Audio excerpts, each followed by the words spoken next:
Dr. Eliza Prescott rubbed her tired eyes as she carefully placed the old photograph on the examination table in the Charleston Historical Society's preservation lab. The lab was silent at 11 p.m., just how she liked it. No tourists asking questions, no colleagues interrupting her work, just Eliza and history face to face. "All right, let's see what we've got here," she muttered to herself, adjusting her glasses. The photograph had been discovered last week in a sealed compartment behind a loose brick in the basement of the Whitmore House, one of Charleston's oldest plantation homes, during a routine structural assessment. Dated 1888, according to the faded inscription on the back, it showed 3 young men, cousins, based on the accompanying note, standing stiffly in front of the house's imposing entrance. Eliza had spent 15 years as the Society's head of photographic preservation, but there was something about this particular image that made her uneasy.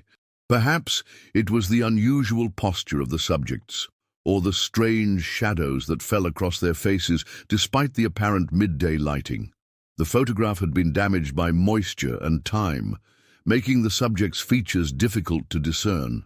Her assistant, Marcus Chen, a talented graduate student from the College of Charleston, had left hours ago, but not before expressing his own discomfort. "Those guys give me the creeps," he'd said before packing up. "Something about their eyes." He had trailed off, shaking his head. "Anyway, I've prepped the chemical bath for restoration. Just needs about 30 minutes to stabilize before you start." Eliza reached for her tools, carefully selecting a fine-bristled brush to begin removing the surface grime. As she worked, her phone buzzed with a text from her husband, David. "Working late again? Leftover pasta in the fridge. Love you." She smiled, quickly typing back a response before returning to her work. The restoration would be challenging but rewarding, perhaps worthy of the upcoming exhibition on Charleston's post-Civil War period.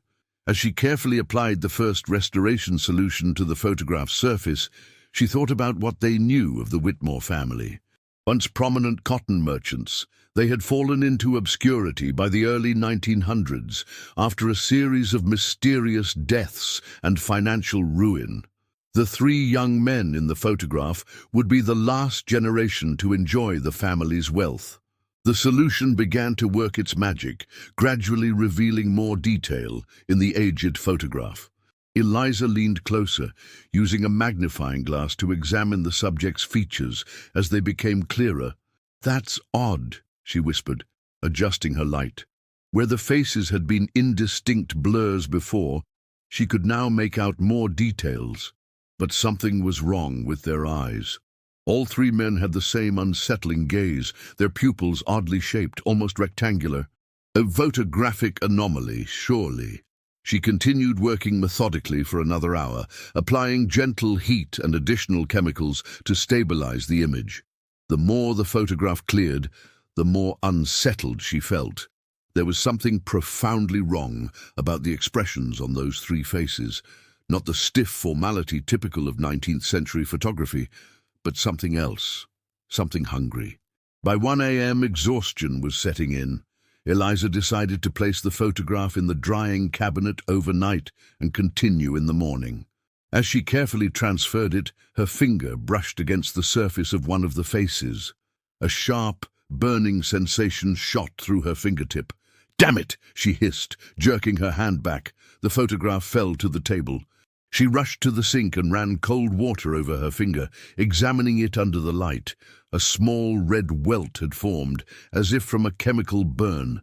Strange, the restoration solution she'd used was mild, specifically formulated to be safe for handling. Eliza applied some antibacterial ointment from the first aid kit and covered the burn with a bandage. She'd have to be more careful. Perhaps some of the photograph's original chemicals were reacting with the restoration agents. Returning to the table, she picked up the photograph carefully with gloved hands and placed it in the drying cabinet. As she closed the glass door, she could have sworn the eyes of the 3 cousins followed her movement. "You need sleep, Eliza," she told herself, turning off the main lights and gathering her things. That night, her dreams were troubled. In them, She stood in the grand foyer of the Whitmore house, but it wasn't empty as it was now. It was furnished as it would have been in 1888, with heavy drapes and ornate furniture. At the foot of the sweeping staircase stood 3 young men in dark suits, their backs to her. "Hello," she called out in the dream. Slowly, in perfect unison, they began to turn.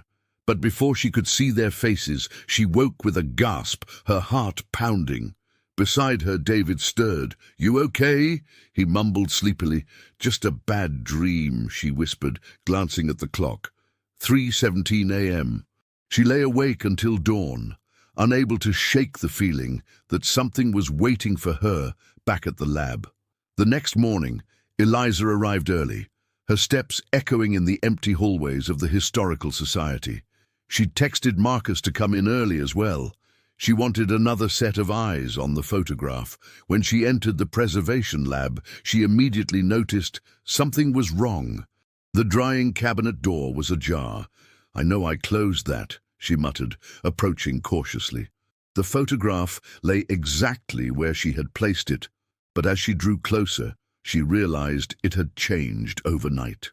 The restoration process had continued somehow, revealing the faces with startling clarity. All 3 young men now stared directly at the camera, their features sharp and defined. Their eyes, those strange, wrong eyes, seemed to gleam with an inner light, and most disturbing of all, their expressions had changed. Where they had appeared solemn before, now their lips were curved into slight, knowing smiles. Eliza stepped back, knocking into a chair. This was impossible. Photographs don't change like this. The lab door opened, making her jump. "Whoa, easy there," Marcus said, coffee in hand. "You look like you've seen a—" He stopped as his gaze fell on the photograph. "What the hell did you do to it?" "Nothing beyond what we started yesterday," Eliza said, her voice shaking slightly. "I found it like this morning." Marcus set down his coffee and approached the cabinet, leaning in to examine the photograph. "This isn't possible," he said after a long moment. "The chemical process doesn't work like this. It looks like it restored itself." "And that's not all," Eliza said. "Look at their expressions. They've changed." Marcus stared at the photograph, then at Eliza. "That's not funny, Dr. Prescott." "I'm not joking, Marcus. Compare it to the digital scan we took yesterday before starting restoration." Marcus quickly accessed the computer and pulled up yesterday's scan. He looked back and forth between the screen and the photograph in the cabinet. "Jesus," he whispered. The difference was undeniable. In yesterday's scan, the 3 cousins stood stiffly, their faces blurred by damage and time, their expressions appropriately somber. In the photograph before them now, all 3 were clearly smiling, subtle, closed-mouth smiles that didn't reach their strange eyes.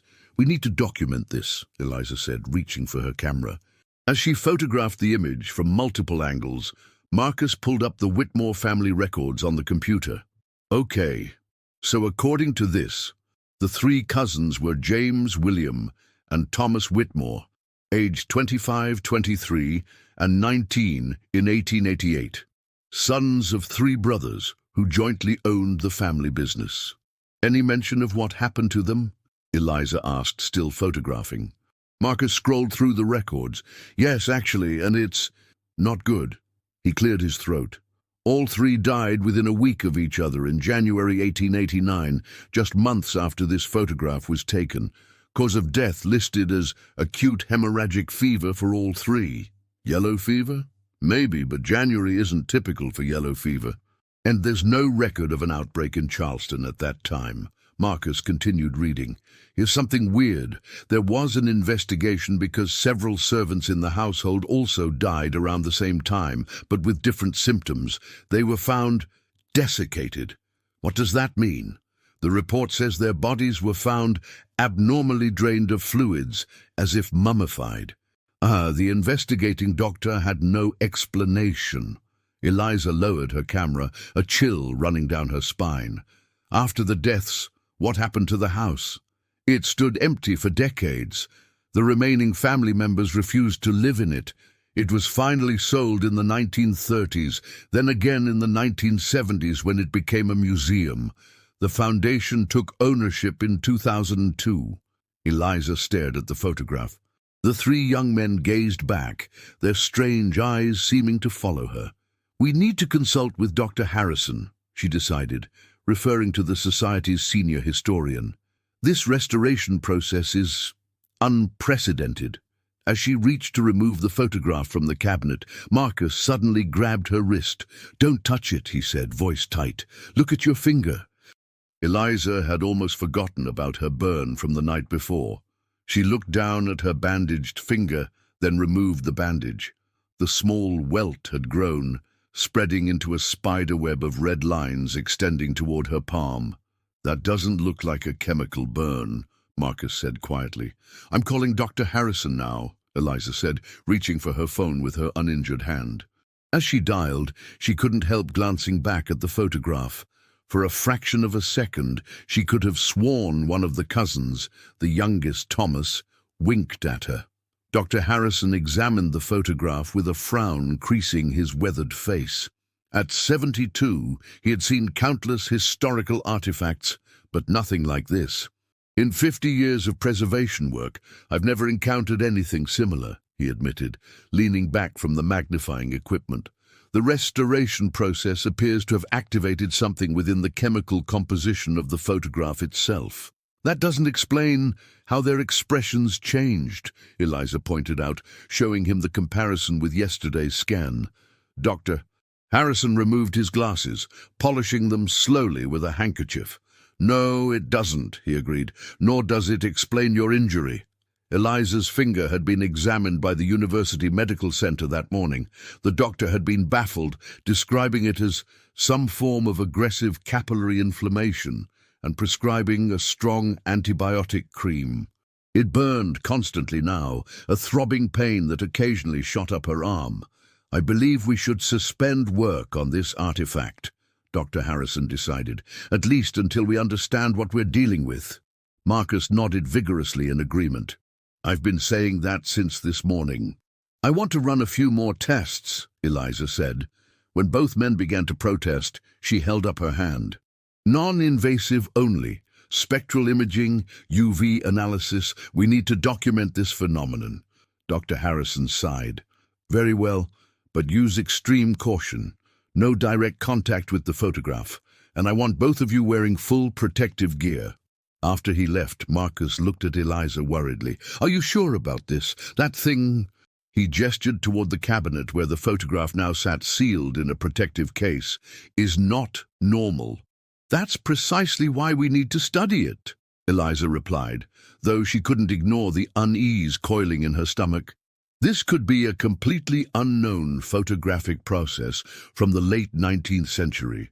Or it could be something else entirely," Marcus muttered. They worked through the afternoon, conducting various non-invasive tests on the sealed photograph. The results were perplexing. The spectral analysis showed unexpected elements in the chemical composition, including traces of organic material that shouldn't have been present in any photographic process of the era. "This makes no sense," Marcus said, reviewing the data. "These readings suggest the presence of hemoglobin." "Blood?" Eliza frowned. "In the photographic emulsion." "Not just blood," Marcus continued, pointing to another reading. "There are compounds here consistent with human tissue. It's almost like—" "Like what?" He hesitated. "Like the photograph contains actual human material." The implication hung in the air between them. Victorian photography had used many strange chemicals and processes, but nothing involving human tissue or blood. At least, nothing documented in historical records. As evening approached, Eliza's finger worsened. The red lines had extended past her wrist now, creeping up her forearm in thin, branching patterns. The pain had intensified too, coming in waves that made it difficult to concentrate. "You need to go back to the medical center," Marcus insisted when he noticed her wincing. "I will," she promised. "Just let me finish documenting these results." While Marcus packed up the equipment, Eliza sat at the computer typing her observations with her unaffected hand. The lab had grown quiet, the only sounds the hum of the climate control system and the soft click of keys. Then a light tapping sound. Eliza paused, listening. It came again, like fingernails gently rapping on glass. She turned slowly toward the preservation cabinet. The photograph sat motionless behind the sealed glass. Tap, tap, tap. The sound was definitely coming from the cabinet. "Marcus," she called, trying to keep her voice steady. "Are you hearing that?" He looked up from across the room. "Hearing what?" The tapping stopped. "Nothing," she said after a moment. "Just the building settling, I guess." But as soon as Marcus returned to his work, it started again. Tap, tap, tap. This time, Eliza rose silently and approached the cabinet. Through the glass, she could see the photograph clearly. Nothing had changed. The three cousins still stared out with their strange smiles and wrong eyes. Tap, tap, tap. The sound was coming from inside the case, but the photograph wasn't moving. Eliza leaned closer, peering at the image, and then she saw it. The fingers of the youngest cousin, Thomas, they were moving, almost imperceptibly. His index finger was rising and falling against the surface of the photograph, creating the tapping sound against some invisible barrier. Eliza stumbled backward, knocking into a chair. "What's wrong?" Marcus called, hurrying over. "His finger, it moved," she gasped, pointing at the photograph. Marcus looked from the photograph to Eliza with concern. "Nothing's moving, Doctor." "Prescott, the photograph is exactly as it was." "I saw it, Marcus. The youngest one, Thomas, his finger was tapping." Marcus placed a gentle hand on her shoulder. "You've been working too hard, and that infection is probably making you feverish. Let me drive you to the medical center." Eliza wanted to protest, but when she looked back at the photograph, everything was still. Had she imagined it? Was the pain in her arm making her hallucinate? "Maybe you're right," she conceded. As they prepared to leave, Eliza gathered her notes while Marcus turned off the equipment. When he reached to switch off the cabinet light, he suddenly froze. "Dr. Prescott," he said in a strangled voice. "Look." Eliza turned. In the photograph, all three cousins had moved. They were no longer standing in front of the house entrance. Instead, they appeared to be walking toward the foreground of the image, their figures larger, closer to the camera. Their smiles had widened, revealing teeth that seemed too sharp, too numerous. "That's not possible," Marcus whispered. "We've been watching it this whole time. We need to get Dr. Harrison back here," Eliza said, fumbling for her phone. Before she could dial, all the lights in the lab flickered and went out, plunging them into darkness. The emergency lights came on seconds later, casting the room in a dim, reddish glow. In that reddish light, the photograph seemed to pulse with its own inner luminescence. "We're leaving." "Now," Marcus said, grabbing Eliza's arm and pulling her toward the door. As they rushed out, Eliza glanced back one last time. In the emergency lighting, she could have sworn she saw the glass of the preservation cabinet beginning to crack. The medical center was quiet when they arrived, the evening shift already underway. The doctor, who examined Eliza's arm, looked increasingly concerned as he studied the spreading red lines, which now reached nearly to her elbow. "This isn't responding to the antibiotics," he said, frowning. "I'm going to take some blood samples and admit you overnight for observation." "I can't stay," Eliza protested. "I have too much work." "This isn't optional, Doctor." "Prescott," the doctor interrupted. "Whatever this infection is, it's aggressive. Without proper treatment, you could be looking at potential tissue necrosis, possibly even amputation." The severity of his words silenced her protests. While the doctor arranged for her admission, Marcus stepped out to call David and explain the situation. Alone in the examination room, Eliza stared at her arm, watching with horrified fascination as the red lines visibly crept another millimeter up her flesh. Her phone buzzed with a text. It was from Dr. Harrison. "Power outage at lab triggered alarm. Security reports preservation cabinet broken. Photograph missing. Coming to hospital now." A cold dread settled in Eliza's stomach. The photograph was gone. Had someone stolen it, or had it somehow... She couldn't finish the thought. It was too absurd, too impossible. The examination room door opened, and she expected to see the doctor returning. Instead, a hospital orderly she didn't recognize entered, pushing a wheelchair. "Dr. Prescott, I'm here to take you to your room," he said, his voice oddly flat. Something about him made Eliza uneasy. He kept his head slightly down, his cap pulled low over his eyes. "I was told the doctor would be back with admission papers," she said, not moving from the examination table. "Change of plans," the orderly said. "Doctor's busy with an emergency. Asked me to get you settled." He looked up then, and Eliza had to stifle a gasp.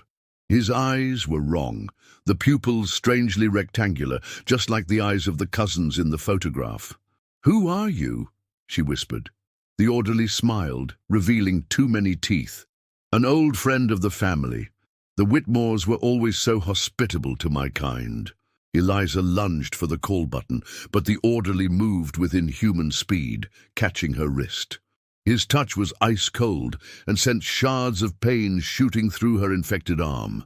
"We've waited so long," he said, his voice no longer human, but a rasping, multi-toned whisper. "Trapped in silver and light, waiting for someone to free us. And now you have, Dr. Prescott. You've given us a way back." The door burst open again, and Marcus rushed in, followed by a security guard. The orderly released Eliza and turned with unnatural swiftness. "Sir, you need to step away from the patient," the guard ordered. The orderly straightened, suddenly appearing normal again. "Just doing my job," he said smoothly. "But I'll come back later." He walked past the guard and Marcus, who stared after him with confusion. "Who was that?" Marcus asked. "Call security," Eliza gasped, clutching her throbbing arm. "He's not hospital staff, he's—" She stopped, knowing how insane it would sound to say he was somehow connected to the photograph. The guard radioed for backup and went to follow the orderly, while Marcus stayed with Eliza. "Dr. Harrison texted. The photograph is missing," she told him. "I know, he called me too." "What's happening, Eliza?" Before she could answer, the overhead lights flickered. Once, twice, then darkness fell across the hospital wing. Emergency generators kicked in seconds later, bathing everything in that same reddish glow that had filled the lab. Down the corridor, someone screamed. The hospital descended into chaos.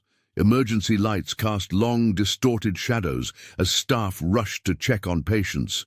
The distant wail of sirens suggested the power outage extended beyond the hospital. "We need to leave," Eliza insisted, sliding off the examination table. "You need treatment," Marcus protested. "Whatever this is," she held up her infected arm. "It's not medical. It's connected to that photograph, and we need to understand how." Before Marcus could argue further, "Doctor." Harrison burst into the room, his normally composed demeanor shattered. His white hair stood on end, and his tweed jacket was torn at the shoulder. "They're here," he gasped, leaning against the doorframe. "All three of them." "The cousins?" Eliza asked, though she already knew the answer. Harrison nodded. "I saw them in the hallway. They looked exactly like the photograph, but substantial. Real." He shook his head in disbelief. "They were standing over a nurse. She wasn't moving." More screams echoed from elsewhere in the hospital. "How is this possible?" Marcus whispered. "The photograph," Eliza said, the pieces falling into place in her mind. "It wasn't just a photograph, it was a prison." "A prison," Harrison repeated. "Think about it," Eliza continued, the pain in her arm momentarily forgotten as adrenaline surged through her system. "The cousins died of hemorrhagic fever shortly after the photograph was taken. The servants were found desiccated. What if something was feeding on them, something that was then trapped inside the photograph?" "By whom?" Marcus asked. "I don't know. Maybe someone in the household realized what was happening.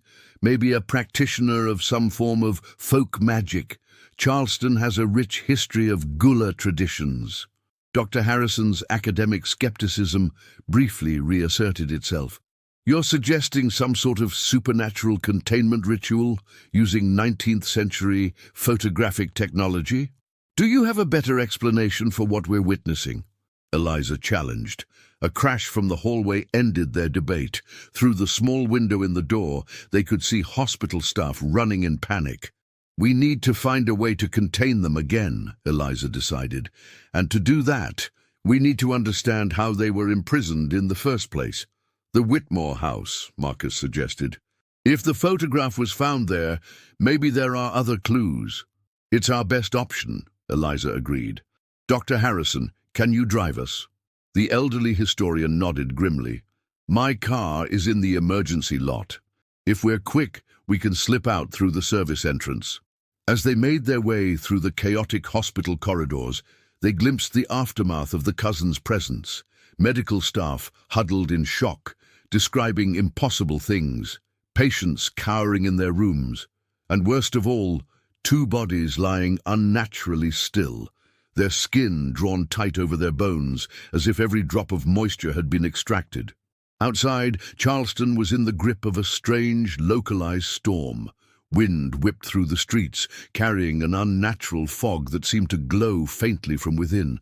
Power was out across several blocks. They reached Harrison's car without encountering the cousins and sped through the darkened streets toward the Whitmore house, now a museum closed for renovations. The grand old plantation home stood dark and imposing against the night sky, its white columns ghostly in the stormlight. The basement, Eliza directed as they approached. That's where they found the photograph. Using Harrison's keys to the historical properties, they entered through a service door and made their way to the basement stairs.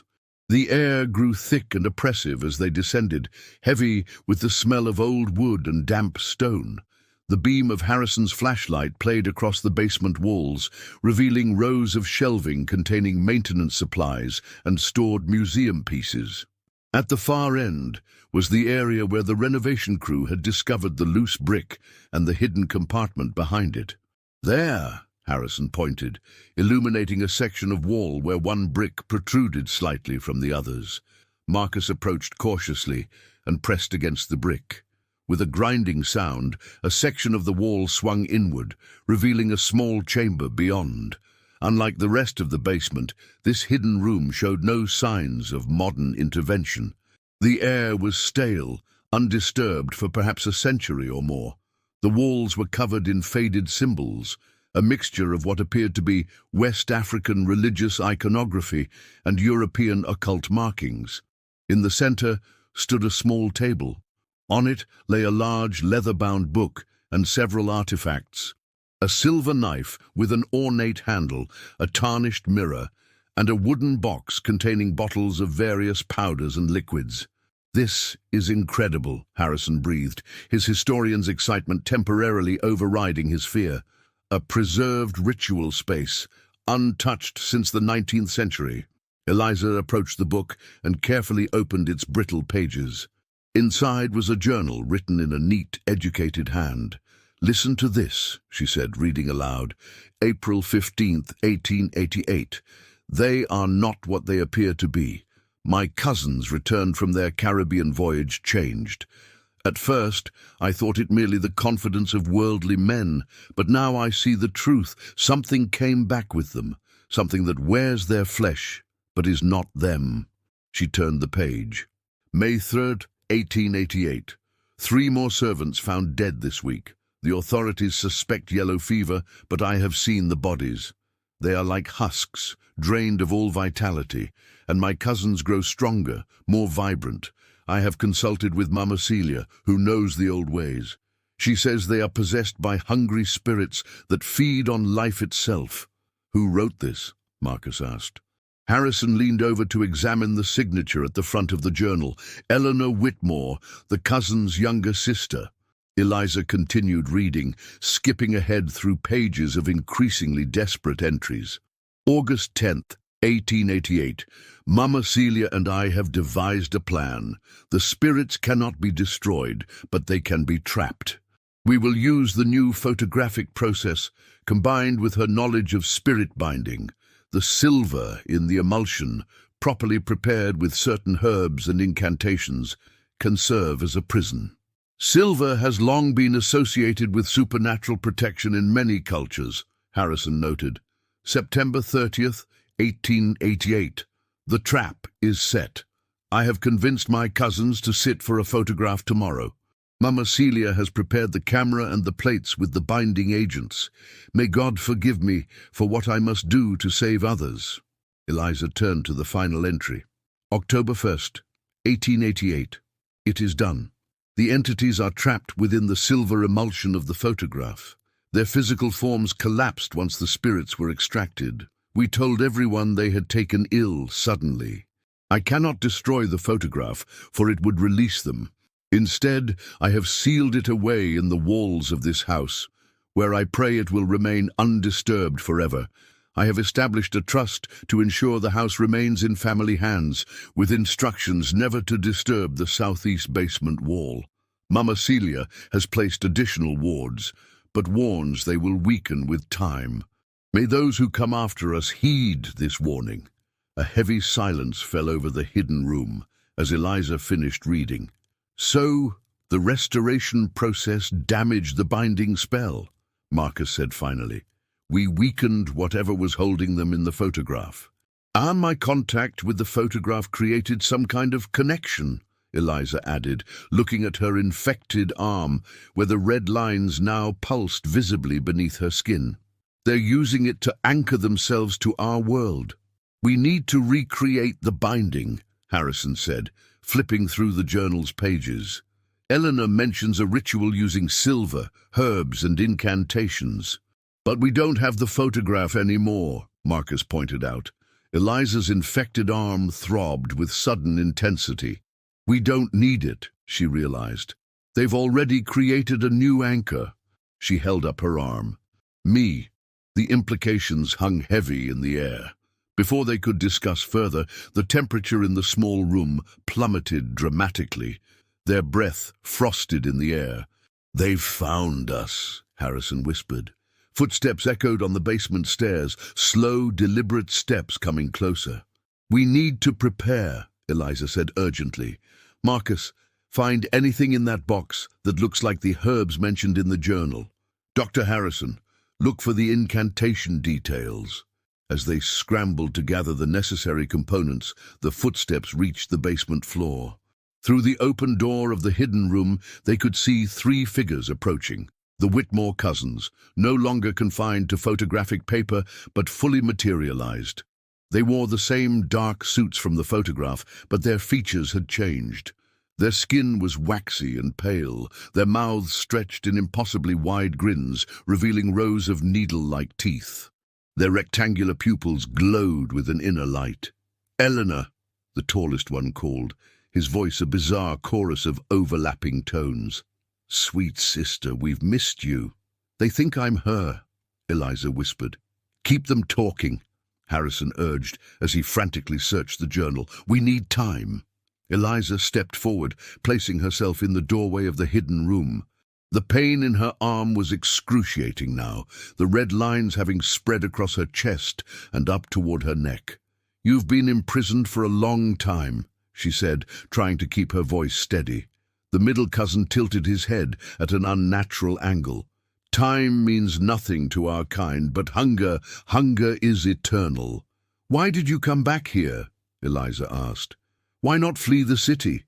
This house is special to us, the youngest cousin Thomas replied.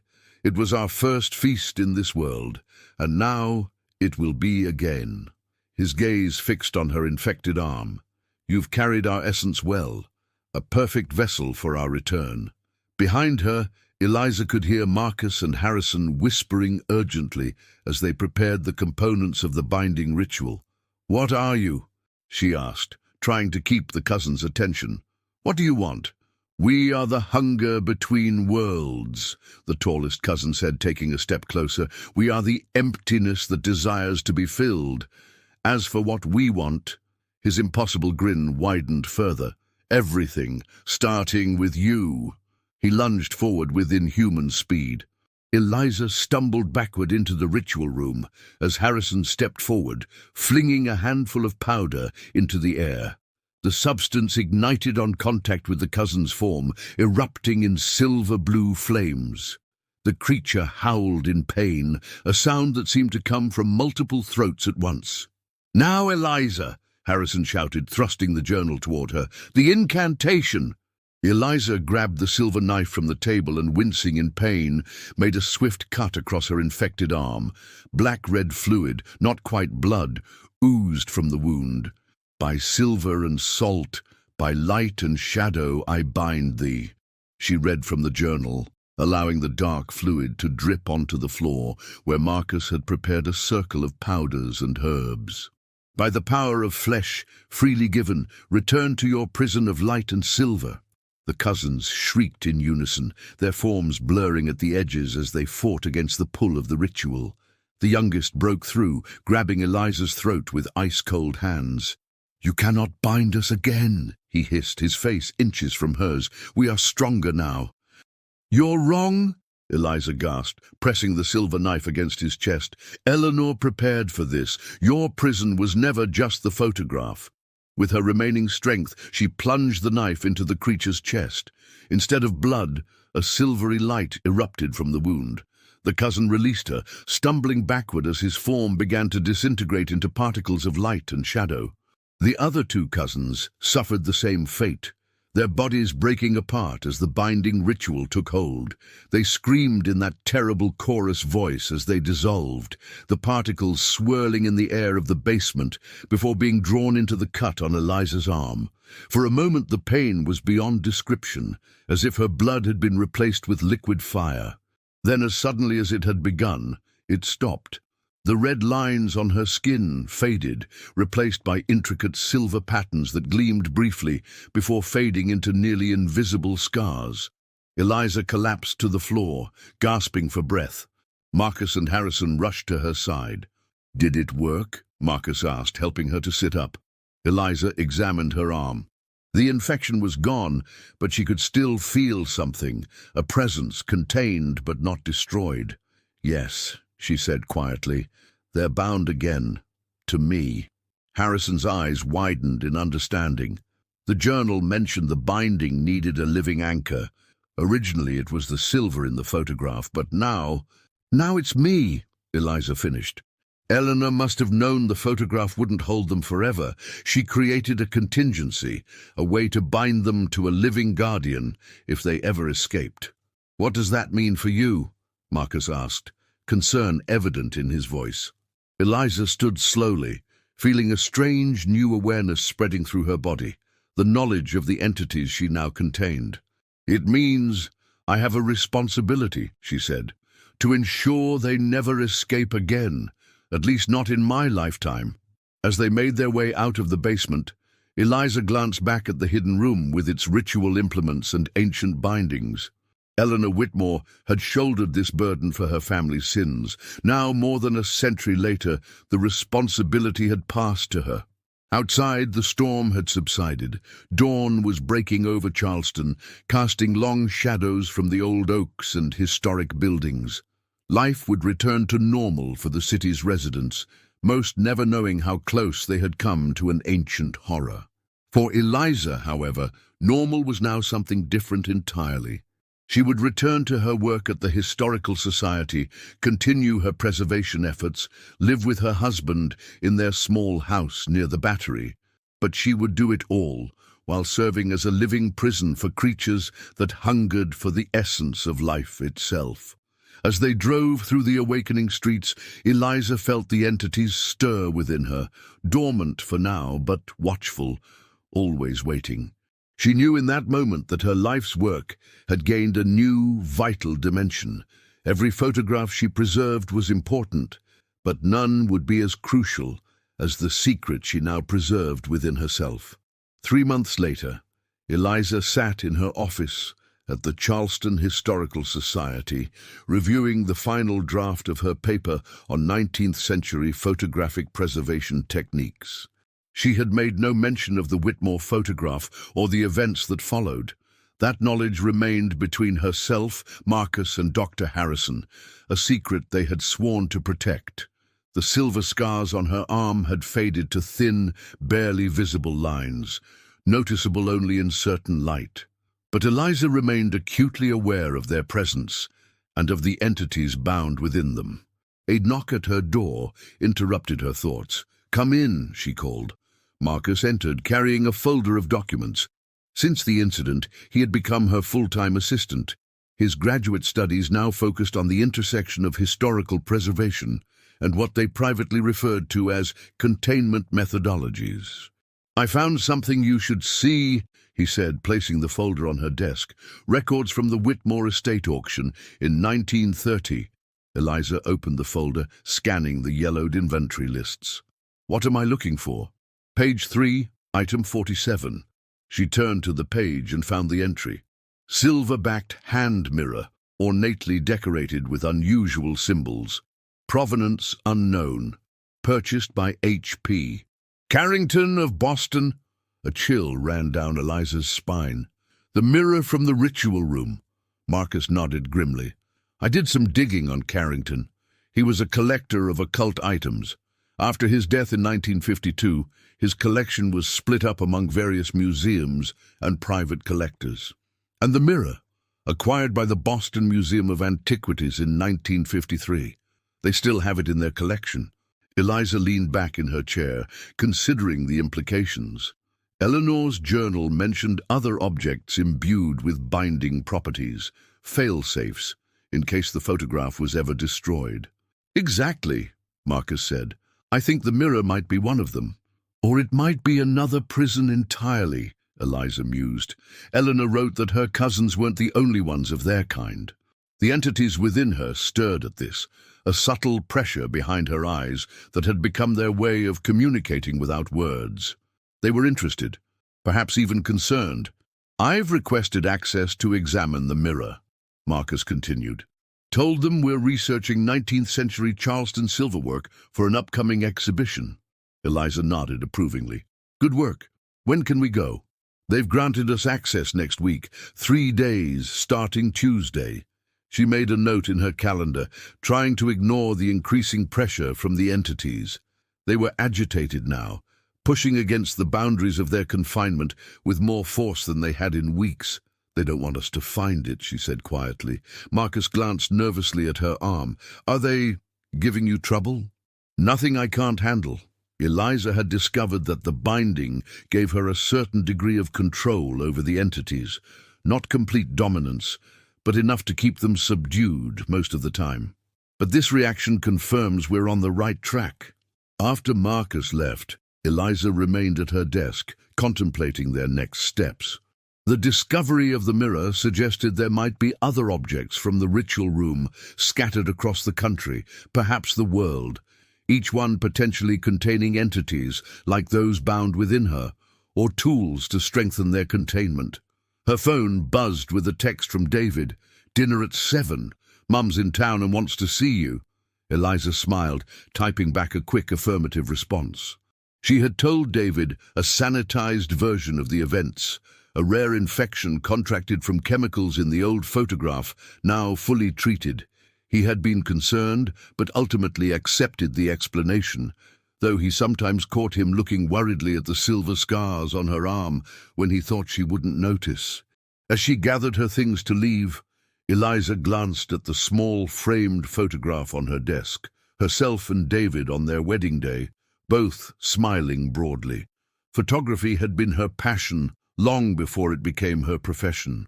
The power of images to capture moments in time, to preserve memories, and sometimes, as she now knew, to contain things far more dangerous. "Just a few more days of work," she murmured to herself, running a finger along the scars on her arm. "Then we'll see what secrets the mirror holds." Within her the entities pulsed with dark anticipation. They knew something she didn't, something about the mirror, or what might happen in Boston. For the first time since the binding, Eliza felt a flutter of genuine fear. Whatever awaited them in Boston, she sensed it would change everything again. As their plane descended toward Logan International Airport, Eliza gazed out the window at the sprawling city below, so different from the historic charm of Charleston. Beside her, Marcus reviewed his notes on the Boston Museum of Antiquities and the Carrington collection. According to their records, the mirror has never been displayed publicly, he said. It's been in storage since acquisition. Interesting, Eliza mused. I wonder if someone there recognized its unusual properties. Dr. Harrison had wanted to join them, but was confined to Charleston with a mild case of pneumonia.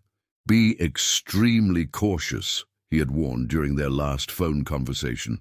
If our theories are correct, these objects form a network of containment. Disturbing one might affect all the others, including your own binding. The entities within Eliza had been unusually quiet during the flight, their presence reduced to a faint pressure at the base of her skull. Their silence made her more uneasy than their usual restless stirring. After checking into their hotel near the museum, Eliza and Marcus spent the evening preparing for the next day's examination.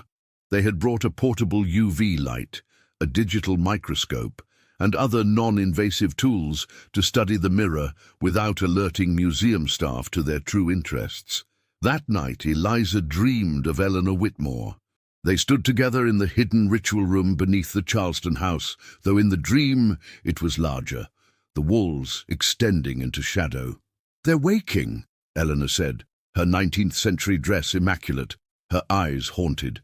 "All across the Vale they stir." "The entities?" Eliza asked. Eleanor shook her head. "The Watchers, the Guardians." She approached Eliza and gently touched the scars on her arm. "You are one of us now. The lineage continues." "What lineage?" "Those who stand at the threshold, those who hold back the hunger." Eleanor's form began to fade. "Find the others. Complete the circle before it's too late." Eliza woke with a start, her arm burning as if freshly scarred. The hotel room was dark, except for the glow of the digital clock, 3:17 a.m., the same time she had awakened from her nightmare months ago, the night after first touching the photograph. Unable to return to sleep, she sat by the window, watching the pre-dawn city and contemplating Eleanor's words. The dream had felt different from her usual nightmares, more coherent, more purposeful, as if Eleanor had actually reached across time to deliver a message. "The lineage continues," she whispered to herself. What lineage?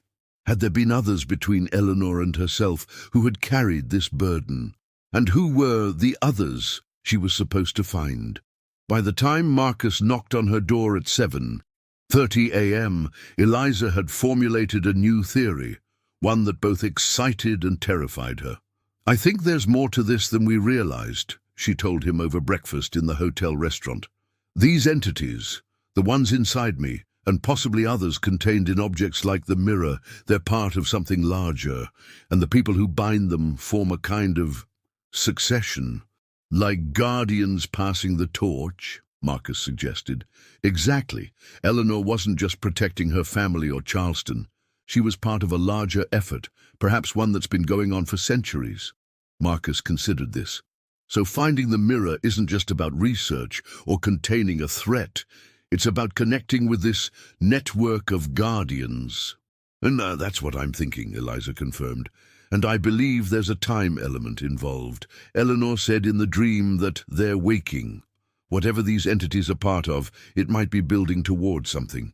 They arrived at the Boston Museum of Antiquities precisely at 9 a.m. when it opened to researchers. The massive neoclassical building housed one of the country's most significant collections of historical artifacts, though it was less well known than the larger Museum of Fine Arts nearby. Dr. Abigail Chen, the museum's curator of 19th century artifacts, met them in the lobby. A petite woman with sharp eyes behind stylish glasses, she greeted them with professional courtesy. "Dr. Prescott, Mr. Chen, welcome to Boston. I've arranged for you to use our research room in the conservation wing. The Carrington artifacts you requested will be brought there." As they followed Dr. Chen through the museum's staff corridors, Eliza noticed the curator repeatedly glancing at her arm, where the scars were hidden beneath her blouse sleeve. Could she somehow sense the entities? Or was it mere coincidence? The research room was well equipped with examination tables, lighting systems, and scientific instruments far more advanced than what they had brought. Dr. Chen instructed an assistant to bring the requested items, then turned to them with an assessing gaze. Before we proceed, I'd like to understand more about your research focus. Your request mentioned Charleston silverwork, but the Carrington collection is rather specialized. Some might even say esoteric. There was something in her tone that made Eliza pause. "We're particularly interested in ritual objects and their cultural significance," she replied carefully. Dr. Chen's expression remained neutral, but her eyes sharpened. "Ritual objects. I see." She seemed about to say more when the assistant returned, wheeling a cart with several boxes. "The items you requested, Dr. Chen." "Thank you, Michael. That will be all for now." After the assistant left, Dr. Chen closed the door and turned to face them. "Now perhaps we can speak more directly, Dr. Prescott. Why are you really interested in the Whitmore mirror?" Eliza exchanged a glance with Marcus. "What makes you think we have a specific interest in that piece?" Dr. Chen smiled thinly. "Because in the 47 years I've worked with this collection, you are the third person to request access to it. The first was in 1977, a woman named Catherine Harrison from New Orleans. The second was in 2002, James Whitmore from Charleston." She tilted her head. "And now you, also from Charleston, with those interesting scars on your arm." Eliza felt the entities stir violently within her. The name Whitmore had triggered their attention. "James Whitmore," she repeated. "Was he related to the original Whitmore family?" "A distant cousin, I believe. He was quite forthcoming about his interest, unlike you." "Doctor." Chen approached one of the boxes and opened it, revealing a silver-backed hand mirror nestled in protective foam. "He told me the mirror was part of a binding ritual and should never be removed from its protective casing. The mirror was beautiful but unsettling, its silver back engraved with the same symbols Eliza had seen in the hidden room beneath the Whitmore house. The handle was shaped like a twisted vine, small faces with expressions of agony peeking out from between the leaves. "You know what this is," Eliza said. Not a question, but a statement. Dr. Chen rolled up her sleeve, revealing a pattern of scars on her forearm, different from Eliza's but unmistakably similar in their silvery sheen and intricate patterning. "I am one of the guardians," she said simply. "As it appears are you." The revelation hung in the air between them. Eliza felt a profound sense of both relief and dread. Relief at finding another who understood. Dread at the confirmation that this was indeed bigger than she had imagined. "How many of us are there?" she asked. "Currently active?" "7 that I know of, including you and me. There have been hundreds throughout history, dating back at least to ancient Egypt, possibly earlier." Marcus let out a long breath. "So, the lineage Eleanor mentioned is real," Dr. Chen confirmed. "We are the latest in a long succession of those who contain the hunger between worlds. Each of us binds a fragment of entities that would consume all life if fully manifested." She gestured to the mirror. "This contains another fragment, one that was separated from the main entity during the binding ritual performed by Eleanor Whitmore and Mama Celia in 1888. The photograph held 3 fragments. You now contain those 3, plus the residual energy of the binding itself." "And the others?" Eliza asked. "You mentioned 7 guardians." "Scattered across the world, each containing or watching over different fragments. We maintain contact, share information when necessary." Dr. Chen's expression grew grave. "But something has changed recently. The entities are becoming more active, more resistant to containment. 3 months ago, one of our number died unexpectedly, a man in Cairo who had contained his fragment for nearly 40 years. What happened to the entity he contained?" Marcus asked. "We don't know," Dr. Chen admitted. "That's why I've been expecting someone from Charleston to appear. The binding network is self-regulating to some extent. When one containment fails, others are drawn to strengthen the remaining bonds." Eliza thought of the missing photograph, Her infection, the strange dream of Eleanor. So I wasn't chosen at random. Few things in our world happen at random, Dr. Prescott. You were called to this role, just as I was 30 years ago. The implications were staggering. Eliza had been coming to terms with her role as a living prison for 3 malevolent entities, but now she learned she was part of an ancient order of guardians, protecting humanity from threats most people couldn't even comprehend. "Why are they becoming more active now?" she asked. Dr. Chen's face darkened. "There are cycles to their power, waxing and waning according to cosmic alignments we don't fully understand. But this is different. Something is actively disrupting the binding network." She hesitated. "We believe someone is deliberately trying to free them." "Who would do that?" Marcus asked. "Who would even know how?" "There have always been those who worship the hunger," Dr. Chen replied. "Who see its destructive potential as purifying or transformative. Throughout history, they've operated under different names, different guises. Currently, they call themselves the Hollow Ones." The name sent a chill through Eliza, and the entities within her responded with a surge of dark anticipation. "They're here in Boston," Dr. Chen continued. "We've tracked their activities for months. Small disappearances, ritualistic murders disguised as ordinary crimes. They're gathering strength, preparing for something." "The awakening," Eliza murmured, remembering Eleanor's warning. Dr. Chen looked sharply at her. "Yes, how did you know that term?" "Eleanor Whitmore came to me in a dream last night. She said, 'They're waking,' and told me to find the others and complete the circle." The curator's expression grew alarmed. "Then it's happening faster than we feared. The circle hasn't been fully assembled in over a century, not since 1888. The same year Eleanor performed her binding ritual," Marcus noted. "Not coincidentally," Dr. Chen confirmed. "That was the last Great Awakening attempt. 7 binding rituals were performed simultaneously across the world that year, creating the current containment network." She began repacking the mirror carefully. "We need to move quickly. If Eleanor reached across time to contact you, the barriers between worlds are already thinning." "What exactly are we supposed to do?" Eliza asked. "Complete the circle. What does that mean?" "It means the 7 current guardians must come together physically with their bound entities. Together, we can reinforce the entire network." Dr. Chen finished securing the mirror in its box. "I've already contacted the others. They're on their way to a secure location." "Where?" "Where it all began," Dr. Chen said. "The Whitmore house in Charleston." As if on cue, the lights in the research room flickered. Outside in the hallway they heard a crash, followed by screams. Dr. Chen's face went pale. "They are here, the Hollow Ones."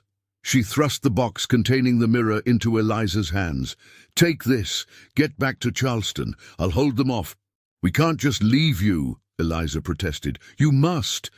"The mirror and your binding are 2 pieces of the same entity. Together, they're stronger and more vulnerable. If the Hollow Ones capture both, they could unravel the entire network." Dr. Chen rolled down her sleeve, covering her scars. "I'll meet you in Charleston if I can." Before they could argue further, the research room door burst open. A security guard stood there, his face blank, his eyes showing the same rectangular pupils Eliza had seen in the hospital orderly months ago. "Dr. Chen," he said in that same flat voice, "the director would like to see you and your guests immediately." Dr. Chen positioned herself between the guard and Eliza. "Go," she whispered. "There's a service elevator at the end of the hall. It leads to the loading dock." The guard took a step forward. "Dr. Chen, please come with me now." "Of course, Robert," she said smoothly. "Just let me gather my notes." In a fluid motion that spoke of years of training, Dr. Chen pulled a small silver object from her pocket, a pen, Eliza realized, and plunged it into the guard's chest. The man howled, his voice transforming into that same multi-toned shriek Eliza had heard from the Whitmore cousins. Black ichor spurted from the wound as he collapsed. "Go!" Dr. Chen shouted, pulling a fire alarm on the wall. The room filled with the blaring alarm and flashing lights. "Get to Charleston, find James Whitmore. He'll know where to gather the circle." Clutching the box containing the mirror, Eliza and Marcus fled down the hallway toward the service elevator. Behind them, they heard more inhuman shrieks and the sound of Dr. Chen's voice raised in what sounded like an ancient incantation. As the elevator doors closed, Eliza caught a final glimpse of the hallway. Dr. Chen stood facing three figures advancing toward her, her arms raised, silver light blazing from her scarred forearm. Then the doors sealed shut, and they descended toward the loading dock, the precious mirror clutched tightly against Eliza's chest, another piece of the ancient puzzle they were only beginning to understand. Within her, the bound entities seethed with a mixture of rage and fear. They were going home, back to Charleston where it all began. Back to the Whitmore house, where the circle would be completed, one way or another. The final confrontation awaited, and Eliza knew with bone-deep certainty that nothing would ever be the same again. She was no longer just Dr. Eliza Prescott, photograph conservator. She was a guardian, part of an ancient lineage standing at the threshold between worlds, holding back the hunger that would consume everything. And somehow she would have to explain all this to David when, if she returned home.